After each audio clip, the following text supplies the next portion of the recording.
참 좋으신 우리 주님의 은총과 평강이 예배의 자리에 나온 모든 분들과 함께 하시길 빕니다. 그런가 하면은 사망의 음침한 골짜기를 거니는 것 같은 난감한 상황 속에 빠져 있는 이들도 있을 텐데 그들에게 더욱더 각별한 주님의 은혜가 함께 하시기를 간절히 빕니다. 느긋하고 한가로운 평화를 원하는 것은 모든 인류의 꿈일 겁니다. 너무나 한가로워서 별일 없어서 심심한 그런 세상을 꿈꿔보기도 하지만 우리가 살고 있는 세상은 너무나 다이내믹합니다. 순간순간 깜짝 놀랄 일들이 자꾸만 벌어져서 우리의 마음의 일상의 평온을 깨뜨리고 있습니다. 오늘 우리의 현실 또한 만만하지 않습니다. 물가가 천정부지로 뛰고 있고 가계의 재정 부담은 점점 높아만 가고 있습니다. 세계적인 경제학자들이 경기 침체 우려를 쏟아내고 있고 경기가 후퇴하고 있는 조짐이 도처에서 보이고 있는 게 사실입니다. 가난한 나라는 점점 더 어려워져 가고 있습니다. 곡물 가격이 상승하고 원자재 가격이 상승하면서 정말 어려움 속에 빠져들고 있는 나라들이 점점 많아지고 있습니다. 따뜻하고 공정한 세상, 모든 사람들이 자기에게 주어져 있는 생명의 몫을 온전히 누리며 살 수 있는 세상의 꿈은 가뭇없이 사라지고 우리가 살고 있는 세상은 여전히 약육강식의 벌판이 되어버린 그런 느낌이 있는 게 사실입니다. 경쟁, 효율, 이익이라고 하는 가치가 인간의 생명의 가치를 상회하고 있는 이런 시절에 우리는 긴장된 채 하루하루를 살아가고 있습니다.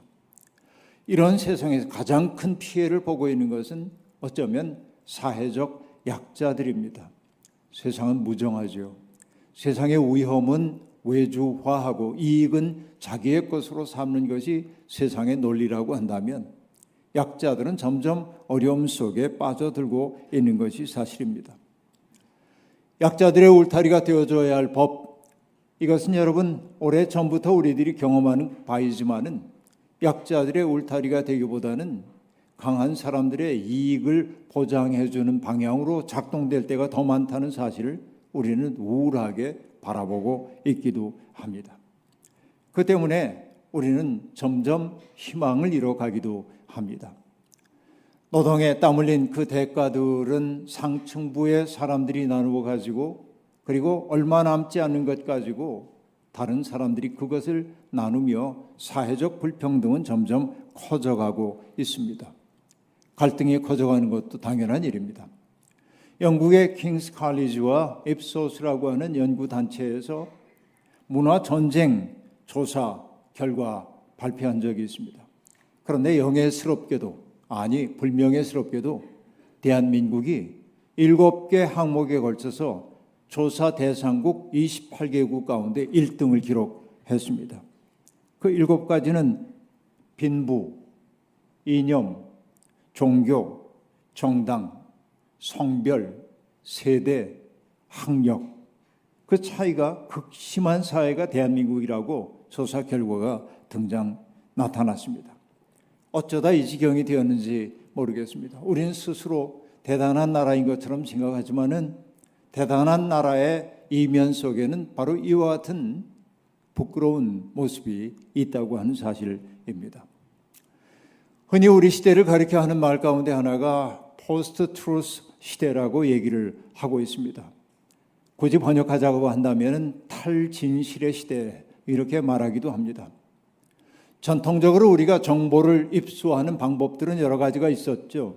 그것은 대개 신문이라든지 종이신문이라든지 아니면은 공중파를 통해서 우리가 정보를 들었습니다. 이런 것을 브로드캐스팅이라고 얘기하죠. 넓게 나의 어떤 그 편향된 생각과 관계없이 그 매스컴들이 하는 이야기를 모든 사람이 들었습니다. 그러나 지금은 우리가 정보를 입수하는 방법이 조금 달라지게 되었습니다. 공중파나 종이신문보다는 소셜 미디어라고 하는 이런 것들을 통해 우리들이 자꾸만 정보를 받아들이기 때문에 나에게 친숙하고 익숙한 정보들만 내게 자꾸만 들어오게 되었습니다. 이런 것을 narrow casting 그렇게 얘기해요. broad하지 않고 narrow한 거예요. 아주 좁은 통로로 내가 가지고 있는 어떤 그 결에 따라서 정보들이 내게 들어오도록 되어 있다. 그러다 보니까 그 정보가 나를 세상을 향해 더 개방하고 타자의 세계에 개방하기는커녕 오히려 내가 가지고 있는 확증 편향을 강화하는 방식으로 자꾸만 정보를 우리가 소비하게 된다는 겁니다. 그 때문에 사람들은 점점 만나기 어렵게 되었고 진실과 거짓을 가려낼 수 있는 능력이 우리에게 점점 사라지고 있고 누군가가 의도적으로 우리에게 보내오는 정보를 소비하면서 우리는 편견의 울타리 속에 점점 갇히고 있다 한 얘기입니다. 바로 이것이 포스트 트루스 시대의 하나의 징조라고 얘기할 수 있겠습니다. 오늘 우리에게 마구 밀려오고 있는 그 정보를 가려낼 수 있는 내적 능력이 우리에게 있는가? 이것이 문제입니다. 결국 여러분 탈진실의 시대, 포스트 트루스 시대에 가장 큰 특색이 있다고 한다면 그 신앙적으로 바라보는 것입니다만 하나님 망각입니다. 한마디로 얘기하면 하나님 계시지 않은 것처럼 우리가 살고 있다라고 하는 말입니다. 여러분, 하나님을 믿는 사람들의 책임이 막중한 것은 바로 거기에 있는 겁니다. 믿음의 사람들이란 하나님의 마음이라고 하는 거울에 비추어 나의 삶을 돌아보고 사회를 돌아보고 우리의 제도를 돌아보는 것이 바로 하나님 믿음일 겁니다. 그러나 믿는 사람들조차 하나님의 뜻은 제쳐놓고 자기가 익숙한 진영 논리에 따라 세상을 바라보곤 합니다. 지난주 중에 만났던 어떤 목사님이 얘기합니다. 하도 어떤 분이 말씀을 좀 이상하게 하시길래 예수님의 뜻은 이런 거잖아요 하고 얘기했더니 그분이 굉장히 믿음이 좋은 분인데 예수님 얘기하지도 마세요 그렇게 얘기를 하더랍니다. 이게 예수님 말씀보다 더 중요한 것은 내가 가지고 있는 어떤 생각들이란 말이죠. 이런 기가 막힌 현실입니다. 여러분, 영성이 깊어진다고 하는 거 그것은 다른 거 아닙니다. 나 좋을 대로 세상 바라보던 관점에서 벗어나서 그리스도의 마음에 따라 세상과 이웃을 바라보기 시작할 때 나는 영성이 깊어진다고 얘기할 수 있겠습니다. 그러나 우리는 강자의 눈에 동화된 채 세상을 바라보기에 익숙합니다. 그러나 얘기할 수 있습니다. 강자에게 동화된 채 세상을 보는 순간 우리는 하나님으로부터 점점 멀어질 수밖에 없다는 사실을 말입니다. 그리고 우리가 정말 경외심을 품고 인정해야 하는 것이 있습니다. 그건 뭘까요? 역사를 주관하는 게 힘 있는 누군가인 것처럼 보이지만 그러나 그렇지 않고 역사를 주관하는 분은 하나님이라고 하는 근원적인 진실, 이거 우리가 경외심을 품고 오늘도 붙들어야 하는 진실인 것입니다. 오늘 본문을 통해 교훈을 얻을 수 있으면 좋겠습니다. 오늘 본문의 주인공인 히스기야의 임금은 유대의 임금 가운데 하나님을 신실하게 경외한 임금으로 아주 높은 평가를 받고 있습니다. 그는 25살에 왕이 되었는데 아버지인 아하스 임금이 우상 숭배를 굉장히 유대 사회에 들여놨다고 한다면 아들인 히스기야는 아버지 때에 만들어진 우상 숭배의 전통을 깨뜨리기 위해 최선을 다했습니다. 그래서 그는 곳곳에 흩어져 있었던 산당들을 허물었고요. 사람들이 지성을 바치던 돌기둥들을 깨뜨려 버렸고요. 그리고 모세가 광야에서 만들었던 구리뱀도 깨뜨려 버렸고요. 아세라 목상을 찍어버리기까지 했습니다. 그 때문에 그는 신앙의 순수함 속으로 백성들을 이끌기 위해 노력을 했던 겁니다. 그 때문에 성경은 히스기야가 주님을 배반하는 일이 없이 주님에게만 매달렸다라고 평가를 하고 있습니다. 주님께서 모세를 통해 주셨던 계명을 철저히 지켰다고 히스기야에 대한 평가를 내리고 있습니다. 그 때문일까요? 히스기야는 어느 곳에 가든지 성공을 거두었다고 말하고 있습니다. 그 덕분일 겁니다.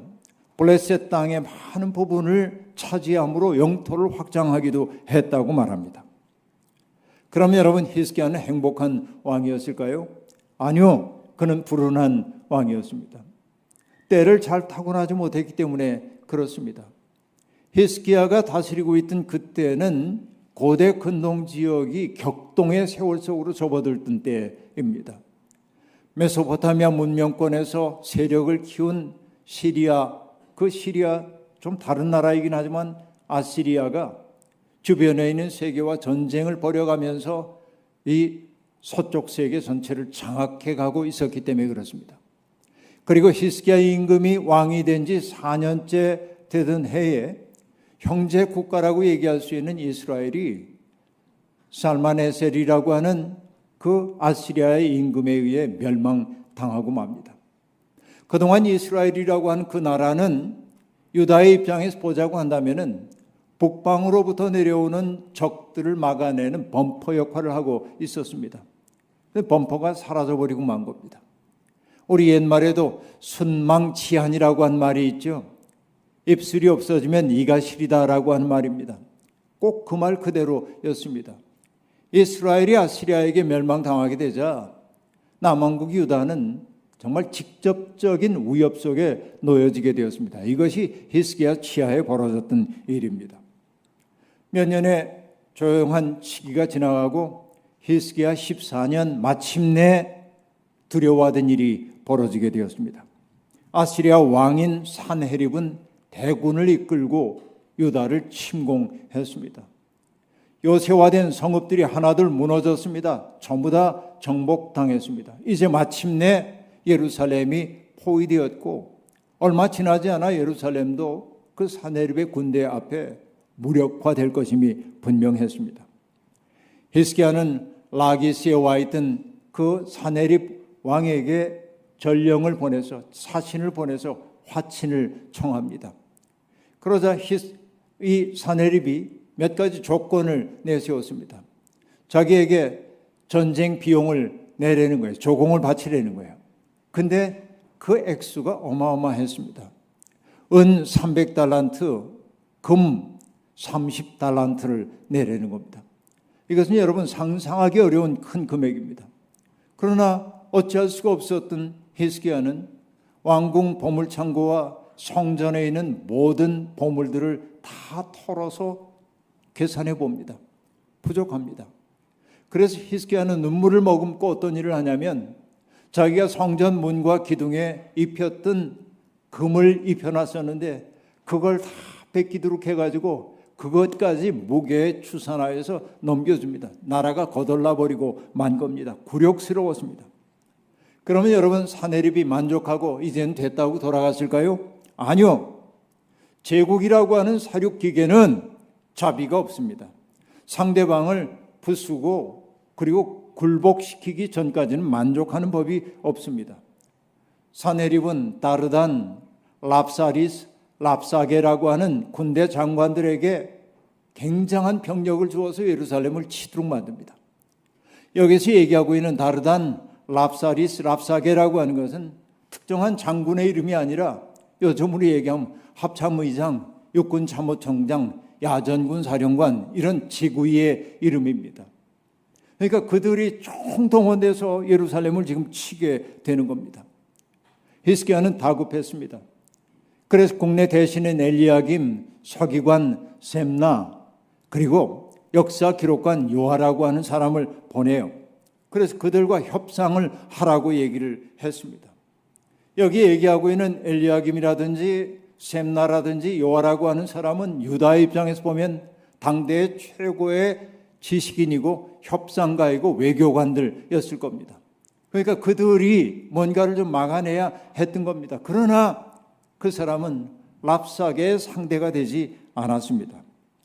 랍사게는 타고난 선동가였고 그리고 외교적 화술에 능하고 사람들의 마음을 어떻게 움직이는지를 너무나 잘 알고 있는 사람이었던 겁니다. 그 랍사게가 성벽 아래에서 그 화친을 청하는 그 왕의 사신들과 만나서 대화를 나누고 있는데 성벽에서 백성들이 붙어 서가지고 그들이 어떤 대화를 나누나 지금 귀를 쫑긋하고 듣고 있습니다. 근데 랍사게가 그들에게 그 사신들에게 하는 말이 네 가지입니다. 첫째, 이 유다가 위기에 처해 있을 때마다 도와주었던 애굽이 너희를 도와줄 거라고 하는 외국의 원병들이 와서 너희를 구할 거라고 하는 생각을 품지 말아라. 애굽은 부러진 갈대 지팡이에 지나지 않는다. 아무것도 할 수가 없다. 이게 첫 번째. 두 번째는 뭐냐면 히스기야는 야훼 하나님이 우리를 지켜줄 거라고 얘기하고 있지만은 그러나 히스기야가 하나님께 예배드리기 위해 세웠던 산당이라든지 돌기둥이라든지 이것들 다 무너뜨려 버렸기 때문에 하나님이 그 기도 들어주실 리가 없다라는 게 두 번째. 그리고 세 번째는 뭐냐면 이스라엘의 유다의 병사라고 하는 사람들은 얼마나 허약한지 아시리아 군대의 부상병들만 동원해도 그 부상병들을 당해낼 수 없을 만큼 허약하다, 공력이 약하다 하는 게 세 번째입니다. 그리고 네 번째는 결정적인 이야기가 주어집니다. 그리고 우리가 여기에 와서 전쟁을 벌이는 게 너희가 믿는다고 하는 야훼 하나님의 허락도 없이 온 줄로 아느냐? 너희가 믿는다고 하는 하나님이 너희를 치라고 우리를 불렀기 때문에 우리 여기 왔다. 이렇게 얘기하는 겁니다. 이 굉장한 논리를 가지고 지금 얘기를 하고 있습니다. 그런데 여러분 놀랍게도 랍사게는 자기의 나라 말인 시리아 말로 얘기를 하지 않았습니다. 유다인들이 알아들을 수 있는 유다 말로 이야기를 합니다. 그러니까 성벽에 붙어있던 사람들이 그 얘기를 다 듣고 있어요. 히스기야 왕이 보냈던 그 사신들이 황급하게 랍사에게 말합니다. 우리가 시리아 말을 할 줄 아니 시리아 말로 하십시오. 유다 말로 하지 말아 주십시오. 저 백성들이 들을까 봐 무섭습니다. 그러자 랍사게는 더욱더 또렷한 유다 말로 성벽에 붙어있는 백성들 들으라는 듯 연설을 하고 있습니다. 그가 백성들을 향해 직접적으로 얘기합니다. 너희의 위대한 왕이신 아시리아 임금님이 하신 말씀을 들어라 라고 말합니다. 여러분 이 구문은요, 예언자들이 하나님의 말씀을 전할 때 쓰는 구문과 거의 유사함을 알 수 있습니다. 너희의 위대한 임금이신 아시리아 임금이 하는 말을 들으라고 얘기합니다. 그리고 하는 첫 번째 말은 뭐냐면 히스기야에게 속지 말아라 라고 하는 말입니다. 그는 너희를 내 손에서 구원해낼 수 없다. 히스기야가 여호와 하나님이 우리를 지켜줄 거라고 그렇게 말하는지 몰라도 그러나 너희는 그 말을 믿지 말아라 이렇게 이야기를 하고 있습니다. 그러니까 랍사게는 민심을 이반시키고 왕과 귀족들 사이를 이간질시키기 위해 지금 노골적으로 연설을 하고 있는 것입니다. 여러분 이 논리 정연하고 반박하기 어려운 이야기를 들으면 내 믿음이 아무리 좋아도 흔들릴 수밖에 없는 거죠. 사람들은 흔들릴 수밖에 없었습니다. 그런데 랍사게가 한 걸음 더 나갑니다.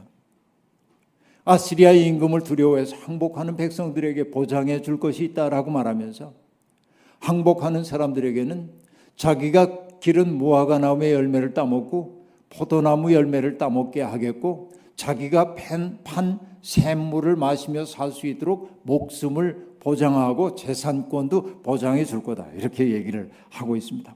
그리고 마침표를 찍듯 얘기합니다. 문 민족 가운데 아시리아 왕의 손에서 벗어난 임금이 있느냐? 누구도 없다. 이렇게 얘기합니다. 그러면 여러분 끝났죠? 정말 두려운 얘기입니다. 백성들은 깊은 침묵에 빠져들었습니다. 히스기야가 그의 말에 대꾸하지 말라고 명령했기 때문이기도 하지만은 그러나 무기력이 그들로 하여금 깊은 침묵 속에 들어가게 만들었습니다. 히스기야도 자기가 할 수 있는 일이 아무것도 없음을 알았습니다. 그때 여러분 할 수 있는 일은 뭡니까? 히스기야는 자기가 입었던 옷을 찢었습니다. 슬픔의 표현입니다. 그리고 베옷으로 갈아입습니다. 이것은 슬픔의 표현 동시에 상례에 준하는 옷 아닙니까? 마치 죽음에 임박한 사람처럼 그 옷을 입고 성전으로 들어가면서 국내 대신과 서기관과 그리고 원로 제사장을 이사야에게 보냅니다. 이사야에게 가서 내 말을 전하고 하나님의 도우심을 구하는 기도를 올려달라고 하려는 거예요. 그래 그들이 이사야에게 갑니다. 그리고 왕의 말을 전합니다. 왕의 말은 이러합니다. 오늘은 환난과 징계와 그리고 굴욕의 날입니다. 아이를 낳으려 하나 낳을 힘이 없는 산모와도 같습니다. 이게 그들의 처지예요.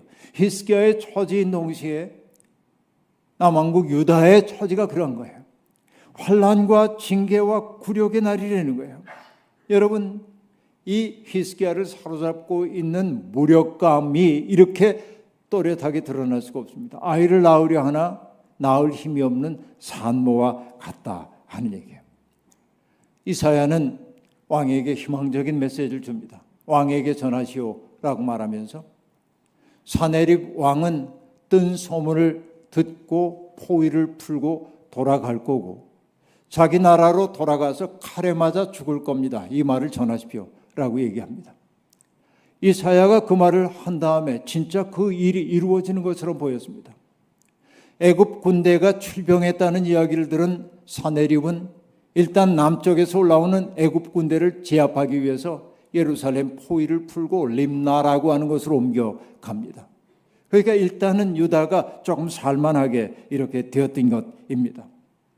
그런데 림나로 물러간 그 사네립이 군대 야전 사령관인 랍사게를 통해 편지 하나를 보냅니다. 그 편지의 내용은 이런 것입니다. 세상의 어떤 신도 아시리아 왕의 그 군대로부터 백성을 구해낸 적이 없다. 어떤 신도 아시리아 왕을 당해낼 수가 없다라고 하는 게 첫 번째이고, 두 번째는 이렇게 얘기합니다. 너만은 예외라고 믿지 말아라. 너만은 예외일 거라고 믿지 말아라 라고 얘기를 하고 있습니다. 여러분, 권력에 토취한 사람들은 언제나 스스로를 신적인 존재로 격상시키고 싶어합니다. 이것이 권력의 속성입니다. 권력은 반드시 신적인 속성까지 취하기를 원하는 게 권력의 속성이에요. 그래서 여러분, 권자를 저주의 수렴이라고 얘기하는 까닭이 그런 데 있어요. 가장 높은 자리에 있는 게 가장 불행에 떨어질 수 있는 그 나락이 될 수도 있다는 사실이 바로 거기에 있는 겁니다. 자기 덫이에요, 이게. 그래서 여러분, 자신이 신적 존재라도 된 것처럼 여기는 그것이 몰락의 징조라고 하는 사실을 성경은 여실히 우리에게 보여주고 있습니다. 성경은 이런 이야기를 도처에서 들려줍니다. 성경 66권 가운데 가장 오래전으로 거슬러 올라가는 전승층이 있는데 그게 뭐냐면은 출애굽 사건에서 홍해바다를 건넌 다음에 모세의 누이인 미리암이 부른 노래가 성경에 등장하는 모든 기록 가운데 가장 오래된 전승층이라고 학자들은 이구동성으로 얘기하고 있습니다. 그때 미리암의 노래가 뭐라고 노래하고 있습니까? 주님을 찬양하여라 라고 말하면서 애굽의 군대와 기병을 바닷속에 던지셨도다라고 노래하고 있습니다. 이게 가장 오래된 전승이에요. 여기에 군대와 기병으로 상징되고 있는 게 뭡니까?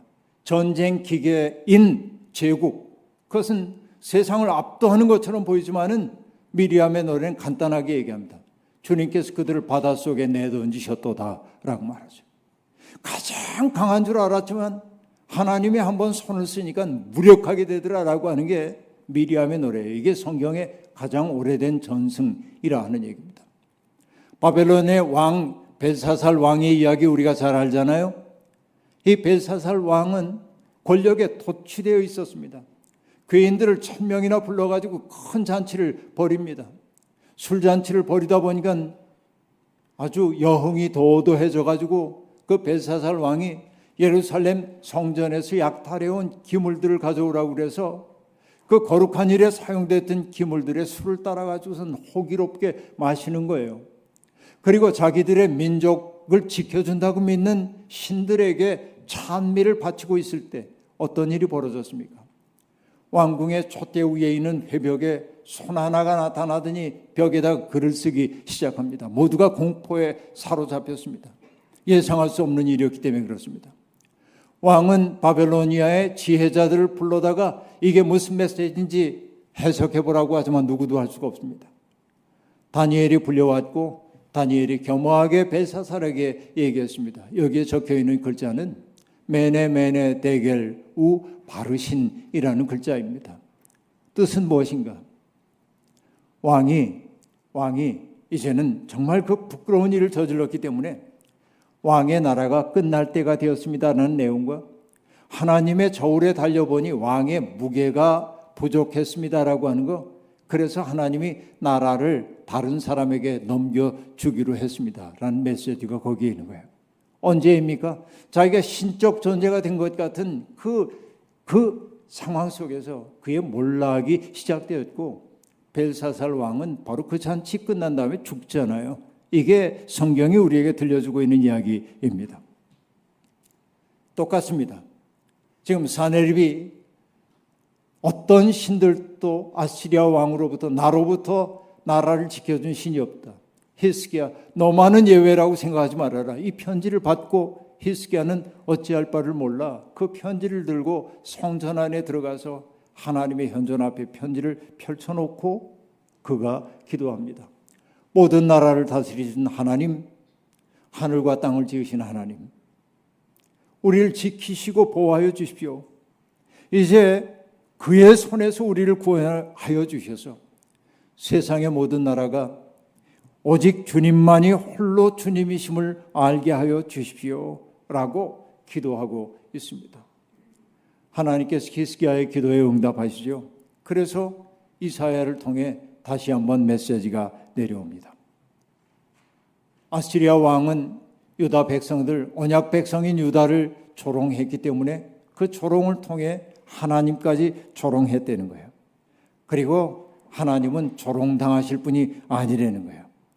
사네립은 자기의 힘을 과신하고 있지만은 각 민족이 자라기도 전에 말라버리는 풀포기나 지붕 위에 잡초와 같았던 것은 그가 유능한 사람이었기 때문이 아니라 하나님의 때가 이르렀기 때문이었는데, 그는 마치 자기가 절대자가 된 것처럼 했다는 거예요.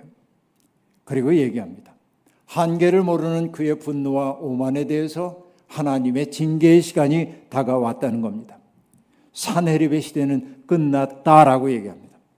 과연 주님의 천사가 사네립의 군대를 치자 18만 5천 명이 도륙을 당했고, 패전을 쓰라리게 경험한 사네립은 니느웨로 도피해서 두려움 속에 떨고 있다가 자기가 모시고 있던 니스록이라고 하는 신의 신전에 들어가 예배를 드리려고 하다가 신하의 칼에 살해당하고 맙니다. 이게 끝이죠. 이게 권력의 최후입니다. 오만한 권력의 최후인 것이에요. 하늘에 오르려던 사람의 비참한 몰락이라고 얘기할 수 있습니다. 자기 힘에 도취된 사람들은 마치 하나님이 계시지 않은 것처럼 살려고 합니다. 그러나 춘추 전국시대의 현인인 노자도 얘기했습니다. 발 뒤꿈치를 들고는 오래 걸을 수 없다. 가랭이를 크게 벌리고는 오래 갈 수가 없다 말이죠. 기자 불리비오 과자 불행이라, 그렇게 말하는 거예요. 그리고 여러분, 이 노자가 또 하는 얘기가 있잖아요. 모든 사물은 강장하면 할수록 일찍 늙는 것이니 자기 힘이 어마어마한 것처럼 느끼고 오만에 빠지면 망할 수밖에 없다는 거예요. 그러니까 자기가 대단하다고 느끼는 것을 역사는 뭐라고 얘기하냐, 그것을 일로 길답지 않다. 그건 진리로부터 멀어졌다는 거예요. 그리고 얘기합니다. 길답지 않으면 일찍 늙는 것이다. 망하는 거예요. 하나님의 뜻을 어기는 모든 세력은 망할 수밖에 없다는 거예요. 이게 만고불변의 진리인 것입니다. 하나님은 사네립이 그렇게 스스로 권력에 도취되어 있지만은 망할 수밖에 없는, 어느 날 갑자기 망할 수밖에 없는 그 사건을 예고하신 다음에 오늘 근근히 살아가고 있는 이스라엘 백성에게 희망적인 메시지를 던져주고 있습니다. 자, 아직은 이 굴욕의 때가 지나가지 않았지만은 희망이 있다. 올해와 내년에는 너희가 농사를 지을 수 없을 만큼 불안한 시기를 보내게 되겠지만은 땅의 주인이신 주님이 땅에서 저절로 뭔가를 돋아나게 하셔서 어렵지만 그것 가지고 너희가 근근히 살게 될 거야. 그러나 3년째 되는 내후년에는 너희가 직접 씨앗을 뿌리고 그리고 그것을 가꾸고 거두어서 먹게 될 거다. 2년 반이 지나면 그렇다는 거예요. 그러니까 뭐예요? 살아남아야 돼. 지금 살아남는 사람은 어떻게 한다고 얘기하고 있습니까? 하나님께서 그 대지의 땅에다가 깊이 뿌리를 내리게 하시겠고, 그리고 위에서부터 은총을 던집혀 줄 거라고 이야기하고 있습니다. 하나님의 약속을 그렇게 주신 다음에 주님이 하신 말씀이 뭐예요? 나 주의 열심히 이 일을 이룰 것이다. 여러분, 역사 속에서 하나님이 계십니다. 인간이 역사를 주관하는 것처럼 보여도, 전쟁을 기획하는 자들이 세상을 경영하는 것처럼 보여도, 사람 목숨을 파리 목숨처럼 여기는 자들이 세계를 운행하는 것처럼 보여도, 오늘과 내일은 그럴지 몰라도 그 다음 해에는 하나님의 뜻이 서게 될 것입니다. 이것이 역사의 교훈인 것입니다. 숲에 들어가면 산의 전모를 알기 어렵죠. 멀리서 바라봐야 산의 전체 모습이 보이잖아요. 우리는 일상 속에 살 때는 어떻습니까? 숲속에 들어가서 그 숲에 있는 것들 거두며 사는 거예요. 그러나 때때로 산 밖으로 나와서 멀리서 바라봐야 합니다. 그래야 보입니다. 믿음이란 뭐냐? 멀찍이 떨어져서 바라보고 내가 어디에 있는지를 알아차리는 거예요. 믿음의 사람들은 하나님의 눈으로 역사를 보는 사람들입니다. 하나님의 마음과 눈으로 이웃을 바라보고 역사를 바라보게 될 때 우리는 절망의 파도에 떠밀리지 않습니다. 근원적 희망을 노래할 수 있게 되는 겁니다. 얼마 전 몇 년 전에 나왔던 그 복음성가 가사가 가슴에 쟁쟁합니다. 절망의 파도에 떠밀려도 희망의 해안에 당도한단 말이죠. 우리가 살면서 절망의 파도에 떠밀릴 때 많이 있지만은 하나님을 진실되게 믿는다고 한다면 우리가 당도하는 것은 희망의 해변일 수밖에 없는 겁니다. 어지러운 세태 속에서도 지향을 분명하게 살아야 하는 것은 그 때문입니다. 우리는 샬롬의 세상을 열려고 하는 하나님의 꿈에 동참하도록 부름받았습니다. 세상의 강자들이 제 아무리 조롱한다 할지라도 우린 평화의 노래에 그쳐서는 안 됩니다. 생명의 노래에 그쳐서는 안 됩니다. 명랑함을 포기해서는 안 됩니다. 주께서 우리와 함께 하시기 때문에 그렇습니다. 오늘 내일 어려움 속에 있을는지 몰라도 제3일 우리는 일어설 수 있을 겁니다. 주님이 살아계시기 때문입니다. 이 희망 붙들고 세상에 나아가 희망의 불을 밝히는 우리 모두가 되기를 주의 이름으로 축원합니다. 거듭의 기도 함께 드리겠습니다.